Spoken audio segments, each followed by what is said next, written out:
Class ninth. इस 10 से पढ़ेंगे हम इसमें। While Einstein was solving the most difficult problems in physics. कहता है आइंस्टीन जब सबसे मुश्किल प्रॉब्लम्स फिजिक्स की सोल्व कर रहा था, उसी समय his private life was unravelling. तो उसका निजी जीवन था वो एक तरह से असफल होना शुरू हो गया था। Albert had wanted to marry Mileva right after finishing his studies. Albert था वो शादी करना चाहता था मिलेवा से अपनी स्टडीज खत्म होने के बाद, but his mother was against it. परंतु उसकी माँ थी उसकी विपरीत हो जाती है, खिलाफ हो जाती है। सी थॉट मिलेवा, वो सोचती थी Mileva who was 3 years older than her son, जो कि उसके बेटे से 3 साल बड़ी है, was too old for him, उससे बहुत ज़्यादा बड़ी है। She was also bothered by Mileva's intelligence, उस वो मिलेवा की जो चतुराई थी उसके बारे में भी चिंतित थी। She is a book like you, वो तुम्हारे लिए एक पुस्तक है। His mother said Einstein put the wedding off, और आइंस्टीन ने विवाह को टाल दिया। The pair finally married in January 1903। कहता है कि उस जोड़े ने 1903 में शादी कर ली एंड हैड 2 sons, और 2 बेटे हुए। But a few years later, कहते कुछ साल बाद, द मैरिज फॉल्टर्ड, और विवाह था वो इनकी कमज़ोर होना शुरू हो गया था। मिलेवा मीनवाइल, इस बीच मिलेवा थी वो क्या कर रही थी, was losing her intellectual ambition, अपनी आंतरिक इच्छा थी वो खोती जा रही थी, and becoming an unhappy housewife, और एक नाखुश गृहिणी बनती जा रही थी। After years of constant fighting, कहते सालों की लगातार झगड़ों के बाद, the couple finally divorced in 1919, और 1919 में उस जोड़े ने एक दूसरे से अलग हो गए। वो जोड़ा Einstein married his cousin Elsa the same year.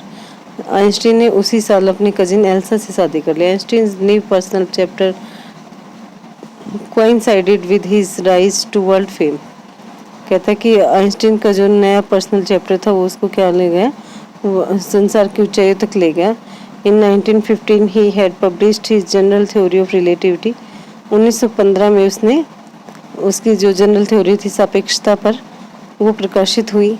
Which provided a new interpretation of gravity, जिसने ग्रेविटी के बारे में नया कुछ दिया। An eclipse of the sun in 1919 brought proof that it was accurate।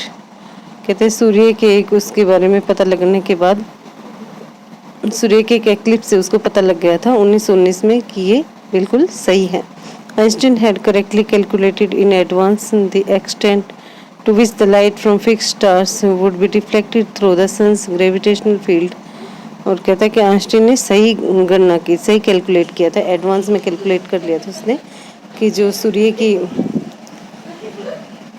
Advance the extent to which the light from fix stars, यानी कि जो फिक्स स्टार्स हैं उनकी light would be deflected through the, उसको डिफ्लेक्ट किया जाता है through the sons, जो सूर्य का ग्रेविटेशनल फील्ड है वहाँ से। The newspapers proclaimed his work as a scientific revolution. ये कहता है कि न्यूज़पेपर्स ने उसके काम को क्या किया, पहले पूर्व घोषणा कर दी कि उसको एक वैज्ञानिक जगत में एक क्रांति माना। Einstein received the Nobel prize for physics in 1929।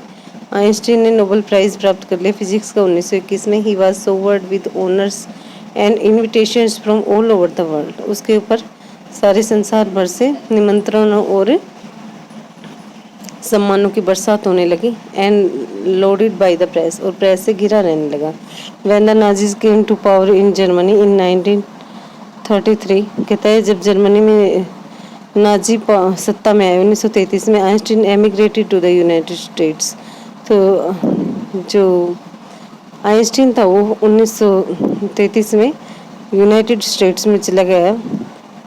5 years later, 5 साल के बाद, the discovery of nuclear fusion in Berlin had American physicist in an uproar. कहता है कि बर्लिन के अंदर न्यूक्लियर फ्यूजन पर उसने अमेरिकन फिजिसिस्ट ने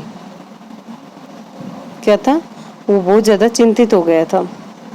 many of them had fled from fascism, बहुत ज़्यादा लोग थे जो फांसीवाद से भागते थे। Just as Einstein had, and now they were afraid the Nazis could build and use an atomic bomb. और वो सोचते थे कि अब वो डरते थे, नाजीज क्या करेंगे, एटम बम बनाएंगे और उसका यूज करेंगे।